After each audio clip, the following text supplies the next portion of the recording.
দামি মেকআপ থাকলে শুধু ভালো মেকআপ করা যায় এটা বলা ভুল। কম দামি মেকআপেও ভালো মেকআপ করা যায়, শুধু প্রসেসটা জানা দরকার।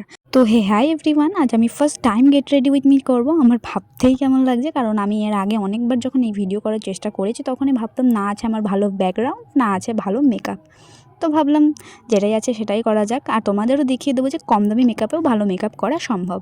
তো আমি ফার্স্টে মেকআপ করার জন্য ইউজ করছি এখানে একটা আতিপাতি যা খুশি ক্রিম, হাতের কাছে যেটা পেয়েছি সেটাই মেখে নিয়েছি। তো তারপর ইউজ করছি ইনসাইডের 3-in-1 একটা প্রাইমার, যেটা তোমরা অ্যাফোর্ডেবল প্রাইসের মধ্যেই পেয়ে যাবে। তারপর আমি ইউজ করছি সিসি ক্রিম। সিসি ক্রিমটা আমি মুখে দিয়ে ভালো করে হাত দিয়ে ড্যাব করে নিয়ে ব্লেন্ডার দিয়ে ব্লেন্ড করে নেবো। তো আমার বেস মেকআপ করা ডান। এবার আমি করবো আইব্রো। তো এখানে আমার আইব্রো করা কমপ্লিট। এবার আমি করবো আই মেকআপ। তো ফার্স্টে আমি একটা স্কিন কালারের শেড নিয়ে ভালোভাবে চোখের উপর ব্লেন্ড করে নেবো। আমার জানি না কেন ব্রাশ দিয়ে আমার খুব একটা ভালো হয় না, আমার হাত দিয়েই ভালো হয়। তারপর একটা ব্রাউন কালারের শেড নিয়ে আমি একটু কোনার দিকে ভালোভাবে দিয়ে তারপর অল্প অল্প করে সারা চোখে স্মাচ করে নেবো। তারপর আমি একটা সরু ব্রাশ দিয়ে ব্ল্যাক কালারের শেড নিয়ে আইলাইনার টাইপের পরে নেবো। তারপর ব্রাউন কালারের শেডটা যে ব্রাশটা দিয়ে আমি করেছিলাম সেটা দিয়ে ভালোভাবে এটাকে স্মাচ করে নেবো। তো যাই হোক, সেমভাবে আমি করে নেবো এটা আর এক চোখে। তো তারপর চলে আসবো মেন পার্টে, যেটা না করলে চিনি ছাড়া চা খেতে যেমন লাগে ঠিক তেমনই লাগবে। তো আই মেকআপ করা আমার ডান।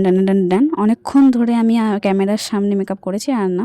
তো আমি অফ ক্যামেরায় ব্লাশার, হাইলাইটার আর লিপস্টিক পরে চলে এসেছি। এবার আমি করব হেয়ার স্টাইল। সব কিছু করার পর আমি হেয়ারে কি করব এটাই বুঝতে পারি না, তাই প্রত্যেকবারের মতোই আমি আমার জাতীয় হেয়ার স্টাইলই করব, যেটা আমি সব জায়গায় করে থাকি আর আমার মনে হয় এই হেয়ার স্টাইলেই আমাকে মানায়। তো যাই হোক, সব কিছু করার পর মেন পার্ট যেটা জুয়েলারি চুজ করা, যেটা করতেই আমার হাফ টাইম চলে যায়।